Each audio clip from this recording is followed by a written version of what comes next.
everyone, I Preeti Panch, your mentor. Today we are going to do most important questions of class 9th, chapter 2, the cell building block of life. Let's start. Who coined the term cell and when? Options are Robert Hooke in 1665, Anthony van Leeuwenhoek in 1674, Robert Brown in 1831 and Prugensie in 1839. Robert brown ने किया था, Antony van लीeuwenhoek ने किया था, या Robert brown और प्रुकेंसी ने किया था? ऑप्शन इज रॉबर्ट हुक ने सेल की डिस्कवरी की थी 1665 में. इन्होंने क्या किया था? माइक्रो ऑर्गेनिज्म की डिस्कवरी की थी, मेनली प्रोटोजोआ में किया था, और इन्हें फादर ऑफ माइक्रोबायोलॉजिस्ट भी बोला जाता है, फादर ऑफ माइक्रोबायोलॉजिस्ट. और रॉबर्ट ब्राउन ने सेल के न्यूक्लियस को किया था, सेल न्यूक्लियस, और प्रुकेंसी में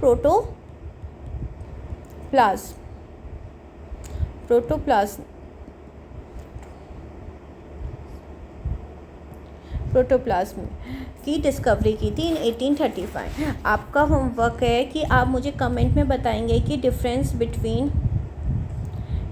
बिटवीन प्रोटोप्लाज्म और साइटोप्लाज्म में क्या डिफरेंस है. Okay, now the discovery of cell. Robert Hooke 1635-1703, an English scientist, developed a microscope by using two lenses for achieving greater magnification. Such microscopes were later known as compound microscope. जो आप microscope schools वगैरह में देखे जाते हैं, उनकी जो discovery की गई थी, जिस माइक्रोस्कोप से उन्होंने दो लेंसेस को जोड़ के उन्होंने एक माइक्रोस्कोप बनाया था, ताकि उनकी जो चीज़ वो देख रहे हैं उसका मैग्नीफिकेशन बड़ा हो सके. ठीक है, जो आप आज के टाइम पे उसे कंपाउंड माइक्रोस्कोप बोला जाता है. Hooke examine a thin slides of cork the dead cells oak of bark आपको पता ही होगा, जो मेनली चीज़ के बाहर का जो ब्राउन जो चीज़ आप देखते हो बार्क होता है, उसको उन्होंने माइक्रोस्कोप में देखा था. और उन्होंने क्या देखा कि स्मॉल देखो, उन्होंने जो माइक्रोस्कोप में देखा था वो लाइक दिस, ये दिख रहा है आपको, स्मॉल कंपार्टमेंट, जो उन्होंने देखने के बाद ड्राइंग फॉर्मेशन की थी. ठीक है, रॉबर्ट हुक ऐसे दिखते थे, और जो उनका माइक्रोस्कोप है वो ये था. ठीक है, एक ऊपर आई पीस होता है और नीचे आपका ऑब्जेक्टिव लेंस होता है. ठीक है, यहाँ पे वो स्पेसिमेन रखा गया था. ठीक है, और ये फोकसिंग स्क्रू है. ठीक है, और उन्होंने देखा था कि जो आपके सेल्स होते हैं वो एक स्मॉल कंपार्टमेंट जैसे होते हैं, और इसमें और small room moons lived in at a Montessori. उन्होंने देखा था कि जो मूंग के लोग होते हैं वो मतलब उसमें रहते हैं, ऐसे कंपार्टमेंट लाइक के जो हमारे सेल्स हैं वो ऐसे दिखते हैं. Okay, next, which cell organelles is known as the power house of the cell.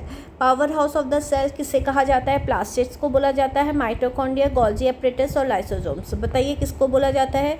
Plastids क्या होते हैं? Mitochondria. Yes, mitochondria is the power house of the cells. Golgi apparatus किसके काम आता है? पैकेजिंग के लिए होता है. लाइसोसोम्स को सुसाइडल बैग्स भी बोला जाता है. लेट्स सी कि हम माइटोकॉन्ड्रिया को डिटेल में पढ़ते हैं. फंक्शन ऑफ द माइटोकॉन्ड्रिया क्या है? Mitochondria is a double membrane cell organelles found in the almost all eukaryotic cells, known as the powerhouse of the cell due to the energy production role. इसलिए बोला जाता है क्योंकि वहाँ से क्या होती है? एनर्जी प्रोडक्शन होता है. मेनली आपको पता है ना बायोलॉजी, जो एटीपी जो एनर्जी होती है वो एटीपी की फॉर्म में होती है, that is adenosine triphosphate through aerobic respiration. Mainly आप जब बड़ी क्लासेस में जाओगे, आप ईटीसी इलेक्ट्रॉन ट्रांसपोर्ट चेन्स और क्रैब्स साइकिल में मेनली ये माइटोकॉन्ड्रिया मैट्रिक्स यूज़ होता है. This is the structure of the mitochondria. इसे क्रिस्टनी कहते हैं. यहाँ पे मैट्रिक्स होता है. ठीक है, Why it is called as powerhouse of the cell? Because the production of the 90% of the cell energy through oxidative phosphorylation के थ्रू क्या होता है? सेल की एनर्जी फॉर्म होती है. विदाउट माइटोकॉन्ड्रिया, अगर माइटोकॉन्ड्रिया नहीं होगा तो हमारी जो एनर्जी, जितनी भी एनर्जी है बॉडी में प्रोड्यूस हो रही है वो सब बंद हो जाएगी, और अगर एनर्जी ही बंद हो जाए तो we will not do any work, right. For the energy only we are doing the work, right. Interesting facts क्या है, माइटोकॉन्ड्रिया के पास खुद का अपना डीएनए होता है और वो खुद रेप्लिकेट करता है। देखो मेनली सेल क्या है, सेल के अंदर न्यूक्लियस होता है, हमें इतना पड़ा है, बट माइटोकॉन्ड्रिया के अंदर भी अपना खुद का डीएनए होता है जो खुद वो रेप्लिकेट करता है। और ये एंडोसिम्बायोटिक थ्योरी भी करता है, मतलब जितने भी फ्री लिविंग बैक्टीरिया होते हैं, it's suppose the endosymbiotic theory suggesting they were once free living bacteria, मतलब जो फ्री लिविंग नॉस्टॉक सिम्बायोटिक, या भी आप आगे जाके पढ़ोगे इन नेक्स्ट चैप्टर्स माइटोकॉन्ड्रिया का, और जितने ऑल ऑर्गेनिज्म का में क्या क्या वर्क होता है, कैसे कैसे होता है। मेनली आपको क्या क्या याद रखना है, उनके पास खुद का डीएनए होता है, वो खुद सेल्फ रेप्लिकेट करते हैं। ओके, नेक्स्ट है which of the following is responsible for the protein synthesis in the cell. Protein synthesis किस में होती है, माइटोकॉन्ड्रिया नहीं, क्योंकि अभी हमने पढ़ा था it is a power house of the cells. Lysosomes क्या होते हैं, सुसाइडल बैग्स होते हैं। वैक्यूल्स क्या करते हैं, फूड को स्टोरेज का काम करते हैं। और मेनली राइबोसोम, बचा क्या, राइबोसोम। राइबोसोम्स जो होते हैं वो प्रोटीन सिंथेसिस में हेल्प करते हैं। Now let's start. Ribosome protein factory इन्हें बोला जाता है, प्रोटीन फैक्ट्री। मेन चीज़ इसमें ये है कि ये प्रोकैरियोट्स और यूकैरियोट्स में अलग अलग होते हैं। प्रोकैरियोट्स में देखिए, प्रोकैरियोट्स राइबोसोम जो होते हैं वो 70S होते हैं, और यूकैरियोटिक राइबोसोम जो होते हैं 80S होते हैं। मतलब कि इनकी जो ये दो सब यूनिट से बने होते हैं, this is called as large sub unit and this is called as small sub unit, ठीक है। इसमें जो स्मॉल सब यूनिट जो होती है वो 30S होती है, और इसमें जो होती है आपकी 50S होती है, ठीक है। बट इनके कॉम्बिनेशंस आप बोलोगे कि ma'am it is 80, but yes ये मेनली 50, 60, 70, 80, बट इनको बोला जाता है 70S, और S जो होता है that will be a said work unit, ठीक है। और मेनली ये कहाँ पाए जाते हैं, बैक्टीरिया में पाए जाते हैं, आर्किया में पाए जाते हैं। यूकैरियोटिक राइबोसोम्स जो होते हैं वो 80S होते हैं, इनकी स्मॉल यूनिट 40S और लार्ज सब यूनिट 60S होती है, और इन दोनों को मिला के आप 100S बनता है। बट यूकैरियोटिक में ये 80S होते हैं, ऐसी the said work constant. Mainly इनका क्या होता है, स्पेशल राइबोसोम्स कहाँ पे, मतलब mitochondria and chloroplast has 70S ribosome. Endosymbiotic theory को ये फॉलो करते हैं, राइट। इनका फंक्शन क्या है, ये मेनली प्रोटीन सिंथेसिस में हेल्प करते हैं, translation mRNA into the protein. एक सेंट्रल डॉगमा होता है, मैं आपको बताती हूँ। मेनली आप इसे बिग क्लासेस में 10th में पढ़ेंगे, और 10th एंड 12th में अगर आप बायोलॉजी लेंगे तो इसमें क्या होता है, जो सेल होती है मेनली डीएनए जब होता है, डीएनए से क्या बनता है, आरएनए फॉर्मेशन होती है, आरएनए से एमआरएनए फॉर्मेशन होते हैं, एमआरएनए से प्रोटीन फॉर्मेशन। जब डीएनए से आरएनए फॉर्मेशन होते हैं इसे बोलते हैं ट्रांसक्रिप्शन, और आरएनए से जब प्रोटीन फॉर्मेशन होती है इसे बोला जाता है ट्रांसलेशन, ठीक है। प्रोटीन सिंथेसिस मेनली हमारी बॉडी का एंड प्रोडक्ट है। हर एक बॉडी पार्ट हमारा क्या करता है, प्रोटीन सिंथेसिस करता है। सपोज हमारे हेयर में कौन सा प्रोटीन है, तभी तो बोलते हैं ना बिल्डिंग, आपकी मसल्स फॉर्मेशन के बिल्डिंग ब्लॉक्स के लिए हमें प्रोटीन की ज़रूरत है। जितने भी जिम्स वगैरह होते हैं, जितने भी होता है, आपको प्रोटीन खाने को बोला जाता है। क्यों, आपकी मसल्स बिल्डअप होती है, आपकी चीज़ें, बोन्स में कैल्शियम होता है, बहुत सारी चीज़ें जो हमारे बोन्स, हमारी बॉडी को फॉर्मेशन के लिए प्रोटीन फॉर्मेशन होती है, ठीक है। तो इसलिए आपका क्या होता है, ये देखिए राइबोसोम जो होते हैं बहुत स्पेरिकल, एक छोटे छोटे स्पेरिकल लाइक स्ट्रक्चर्स होते हैं, ऑर्गेनी होते हैं, मेनली ये प्रोटीन सिंथेसिस के लिए हेल्प करते हैं। ओके, जो राइबोसोम्स होते हैं ये मेम्ब्रेन बाउंड नहीं होते, ठीक है। राइबोसोम को मेनली रिचार्ड बी रॉबर्ट इन 1858 में डिस्कवर किया गया था, इन्होंने ये टर्म दिया था। ये मेनली दोनों में होते हैं, प्रोकैरियोटिक में भी और यूकैरियोटिक में भी होते हैं, ठीक है। Making them a universal organelles, okay. Now next question, which cell organelles act as a post office of the cell packaging and dispatching materials, ठीक है। अभी हमने पढ़ा वैक्यूल्स जो है आपके किस लिए काम होते हैं, फूड स्टोरेज के लिए। एंडोप्लाज्मिक रेटिकुलम किस लिए यूज़ किया जाता है बताइए, Golgi apparatus and plastids, okay. One by one करेंगे, but the answer will be packaging and dispatches के लिए क्या होता है, Golgi apparatus, okay. Now Golgi apparatus mainly इसे किसने दिया गया था, कैमलियो गोल्जी ने दिए गए थे इन 1898 में, जिन्हें post office of the cell कहा जाता है। मेनली इनका काम क्या है, मॉडिफिकेशन एंड पैकेजिंग के लिए स्टोर होता है। इनका जो स्ट्रक्चर होता है ये स्टैक लाइक स्ट्रक्चर, आपने देखा होगा जब आप सेल का डायग्राम बनाते हो, यहाँ पे न्यूक्लियस होता है और यहाँ पे लाइक दैस ऐसे बनाते हो ना, स्टैक लाइक स्ट्रक्चर, ठीक है। ये आपके होते हैं, इसमें 2 फेजेस होते हैं, सिस फेज और ट्रांस फेज। सिस फेज जो होता है ये प्रोटीन को रिसीव करता है और lipid from the endoplasmic reticulum, ठीक है। और ट्रांस फेज क्या होता है, डिस्पेसेस प्रोड्यूसिंग मॉलिक्यूल्स ऑफ वेसिकल्स, मतलब यहाँ से क्या होता है, मॉलिक्यूल्स को डिस्पेस निकलते हैं यहाँ से, आपका यहाँ से फॉर्मेशन होती है। This one is outlet. Okay, function क्या है, प्रोटीन और लिपिड प्रोसेसिंग करता है। Modified protein receiving from the ER endoplasmic reticulum से रिसीव करते हैं प्रोटीन्स को। Adds carbohydrate from glycoprotein and glycolipids. Packaging and transport, main important point is packaging and transport में हेल्प करते हैं। और ये मेनली ये यूकैरियोटिक सेल्स में प्रेजेंट होते हैं, बट प्रोकैरियोट्स में ये क्या होता है, एब्सेंट्स होते हैं। और ये मेनली एंडोप्लाज्मिक रेटिकुलम के साथ ही वर्क करते हैं, closely work with the endoplasmic reticulum, ठीक है। ऐसे याद कीजिए, जो एंडोप्लाज्मिक रेटिकुलम है ये फैक्ट्री है और जो गोल्जी एपरेटस है ये क्या है, वेयर हाउस है।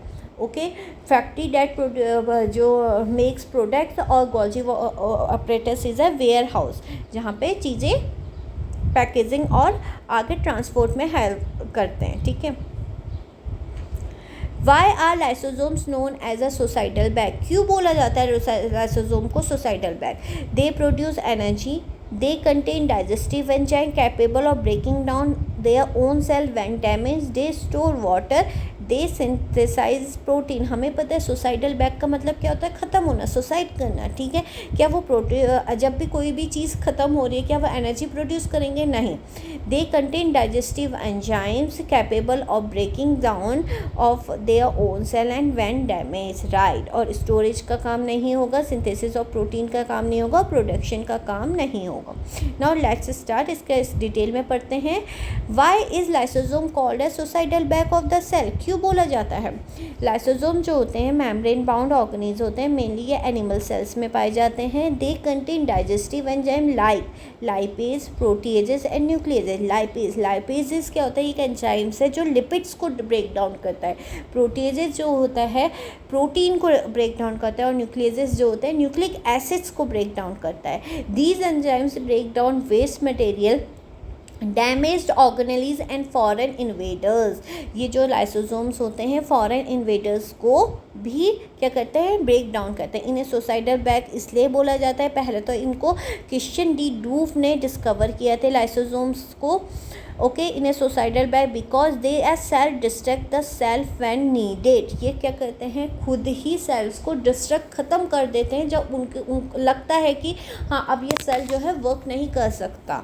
ड्यूरिंग सेल डैमेज और स्ट्रेस लाइसोसोमल मेम्ब्रेन में rupture releasing enzyme into the cytoplasm.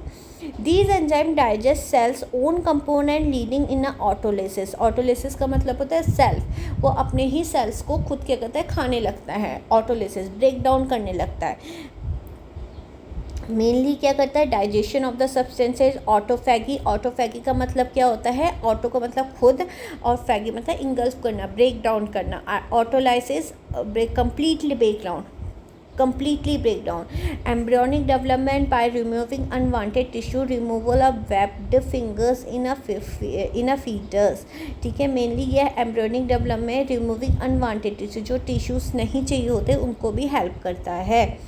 Okay, next question, which structure is present in the cell plant cells but absent in the animal cells. आप पढ़ते हुए आ रहे हैं कि प्लांट सेल और एनिमल सेल्स में क्या डिफरेंस है। वो कह रहे हैं कौन सा ऐसा स्ट्रक्चर है जो प्लांट सेल्स में प्रेजेंट होता है बट एनिमल सेल्स में एब्सेंट होता है।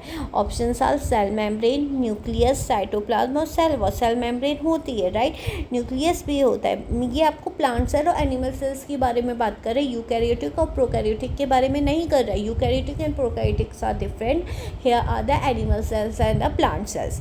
सेल मेम्ब्रेन, न्यूक्लियस, साइटोप्लाज्म और सेल वॉल। बताइए, the options are cell wall. क्योंकि सेल वॉल ही होती है ना, प्लांट सेल्स में क्या होती है, सेल वॉल प्रेजेंट होती है और एनिमल सेल्स में सेल वॉल प्रेजेंट नहीं होती। सेल वॉल का क्या फंक्शन है, सेल वॉल क्या करता है, it is a non living rigid outermost layer found in plant cells, fungi, bacteria and some protist. It separates the cell interior from the external environment while providing safe support and protection. आप एक बार देखिए mainly cell wall क्या करती है, sir आप घर पे है, घर में भी तो वॉल्स लगाते हैं ना, वो वॉल्स क्यों बनाते हो आप लोग, ताकि रूम सेपरेट हो जाए, राइट, इसलिए तो बनाते हैं। तो सेम थिंग्स इन दैट जो सेल वॉल होती है ये क्या करती है, फ्रॉम द ये इन्वायरमेंट को डिफ्रेंशिएट करती है इंटरनल और एक्सटर्नल इन्वायरमेंट। ये सपोर्ट शेप देती है, सपोर्ट देती है और प्रोटेक्शन में हेल्प करती है। मेन फंक्शन क्या है, maintain shell shape, provide structure support, protection against mechanical stress and pathogen, regulate cell expansion by controlling water intake, facilitate transport and substance across cells. Composition देखो, mainly cell wall क्या होती है, हर एक compound की, हर एक organism की अलग अलग होती है। प्लांट जो होती है वो मेनली सेलुलोज और हेमी सेलुलोज और पैक्टिन की बनी होती है। फंजाई जो होती है, chitin also found in arthropod exoskeleton. Fungi की मेनली याद रखना, जो फंजाई जो होती है, फंजाई की जो सेल वॉल होती है वो काइटिन से बनती है। बैक्टीरिया की होती है पेप्टाइडोग्लाइकन की, एल्गी की cellulose and galactans. Primary and secondary cell wall दो टाइप की होती है। Primary cell wall, primary and secondary cell wall. Primary cell wall जो होती है thin flexible allows cell growth और mainly cellulose, middle lamella act as a glue between the cell and contain pectin. Secondary thick rigid develop after growth, contain cellulose and lignin in xylem cells. Okay, mainly primary या secondary cell walls जो होती है these, देखिए यहाँ पे आपको exam दिया गया, जो सेल वॉल होती है प्राइमरी जो होती है this one, secondary this and जो बीच में देखो दो सेल वॉल के बीच में this is a middle lamella. Okay, now next, the movement of water molecule through selectively permeable membrane is called diffusion, osmosis, active transport और plasmolysis। जहाँ पे भी lysis word आता है it means a breakdown। Okay, diffusion क्या होता है, so the right answer will be here। देखिए जो वाटर मॉलिक्यूल का जो होता है वो through a selectively permeable membrane, this is a osmosis. जहाँ पे भी सेलेक्टिवली परमेबल मेम्ब्रेन आ जाए that is called as osmosis. Osmosis and diffusion, movement of water molecules from a region of low solute concentration to high solute concentration, less water through a semi permeable membrane. Medium occurs in liquid membrane, mainly water. Membrane requires a semi permeable type of molecules, moved only water molecules. Example, absorption of water by root hair in a plants। देखिए mainly ये osmosis है। Osmosis में देखिए क्या है, ये आपका सेलेक्टिबल permeable membrane है, इसमें से सिर्फ कुछ मॉलिक्यूल्स क्या हो रहे हैं, मूव कर रहे हैं, ठीक है, और सारे मॉलिक्यूल्स मूव नहीं कर रहे। Whereas in the diffusions high concentration से लो कंसनट्रेशन में जा रहा है, ठीक है।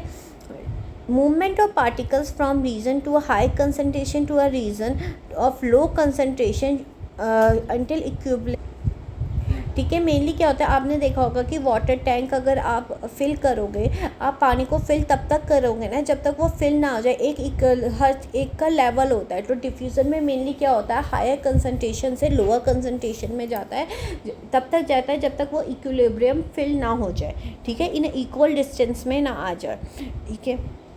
वेयर एज द ऑस्मोसिस, जहाँ पे जो होता है वो क्या करता है, movement of water molecule from the lower concentration to the higher concentration में जाता है, ठीक है, through a semi permeable membrane. Mainly जो डिफ्यूज़न होता है पैसिव ट्रांसपोर्ट होता है, mainly osmosis is a special case of diffusion involving only water and require membrane. Diffusion is a passive transport, no energy is needed, ठीक है। Active और passive transport is another thing. Active transport में mainly क्या होता है, energy की ज़रूरत होती है, पैसिव ट्रांसपोर्ट में एनर्जी की रिक्वायरमेंट नहीं होती है। Next, which of the following organelles present its own DNA and ribosomes. अभी हमने पढ़ा था कौन सा ऐसा ऑर्गेनेलीज है जिसमें क्या होता है, डीएनए, खुद का डीएनए होता है। तो मेनली माइटोकॉन्ड्रिया, जो हम चीज़ रीड कर चुके हैं, mitochondria. Which organelles play a crucial role in detoxifying many poison and drugs in our liver?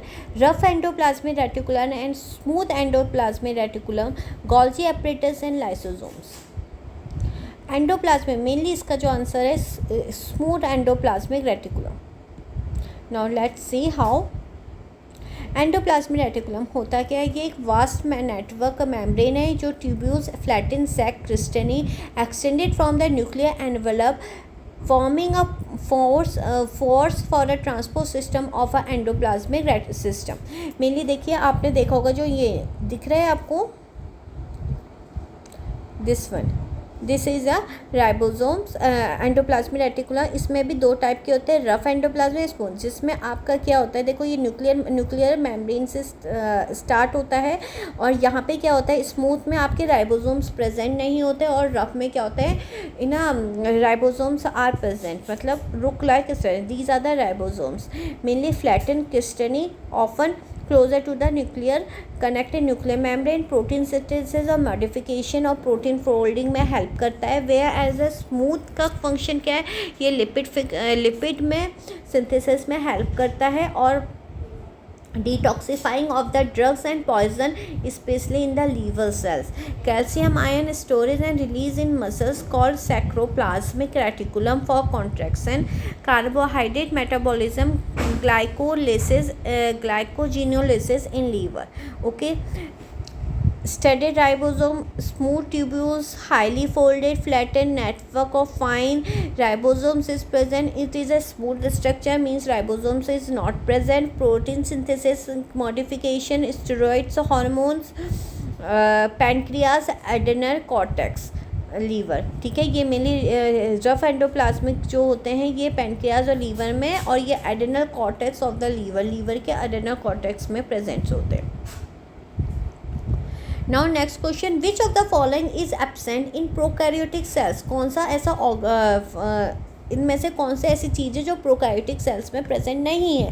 First is the plasma membrane होती है, राइबोसोम्स प्रेजेंट्स हैं, न्यूक्लियर मेम्ब्रेन या सेल वॉल. बताइए, सारी चीज़ प्रेजेंट होती है. मेनली में प्रोकैरियोट और यूकैरियोट में जो डिफरेंस होता है, प्रोकैरियोटिक ऑर्गेनिजम्स में जितने भी ऑर्गेनिज्म होते हैं वो फ्रीली प्रेजेंट होते हैं, नॉट इन अ ऑर्गेनेल्स में बाउंडेड नहीं होते. तो जो होती है न्यूक्लियर मेम्ब्रेन प्रेजेंट नहीं होती है. Now let's see how prokaryotic user. देखिए, न्यूक्लियस जो होता है इन डीएनए इज न्यूक्लियट. ठीक है, these are the prokaryotic cell. Mainly prokaryotic cells में जितने भी बैक्टीरियाज होते हैं वो प्रेजेंट होते हैं. यूकैरियोटिक सेल्स में बैक्टीरियाज प्रेजेंट नहीं होते. यूकैरियोटिक में प्लांट्स है, एनिमल सेल्स, ये सारी चीज़ें आ जाती हैं. ठीक है, इसमें ट्रू न्यूक्लियस नहीं होता, मतलब these are just freely like that. Okay, ये सिंगल होता है, सर्कुलर प्रेजेंट होता है. नो मेम्ब्रेन बॉर्न ऑर्गेनेल्स. मेन इंपॉर्टेंट फंक्शन इसमें भी जो मेनली प्रोकैरियोट का मतलब, प्रो का मतलब होता है प्रिमिटिव, कैरियो का मतलब होता है न्यूक्लियस. ठीक है, इसमें जो न्यूक्लियर मेम्ब्रेन बाउंड नहीं होती है. यहाँ पे देखिए सर्कुलर होता है, एब्सेंट होता है. अभी हमने पढ़ा था जो राइबोसोम्स होता है 70S होता है. Cell division, binary fusion, cell wall, usually present peptidoglycan की होती हैं. और यहाँ पे आपकी सेलुलोज, काइटिन, फंजाई, एनिमल्स. ठीक है, ये सारी चीज़ें होती है. यूकैरियोट्स में सेल वॉल में, एनिमल सेल में सेल वॉल प्रेजेंट नहीं होती है. Example bacteria and archaea. Examples होते हैं animal, plants, fungi and protist. Multicellular human cells. Clinically important, most pathogenic bacteria are the prokaryotes. Human blood and tissue cells are eukaryotes. ठीक है, ये सारी तो है the difference between the prokaryotes and eukaryotes. Thank you. If you like the videos, please like and subscribe my channel for more new updates, more questions of new chapters of class 10th, 9th, 11th and 12th. Be tuned. Thank you.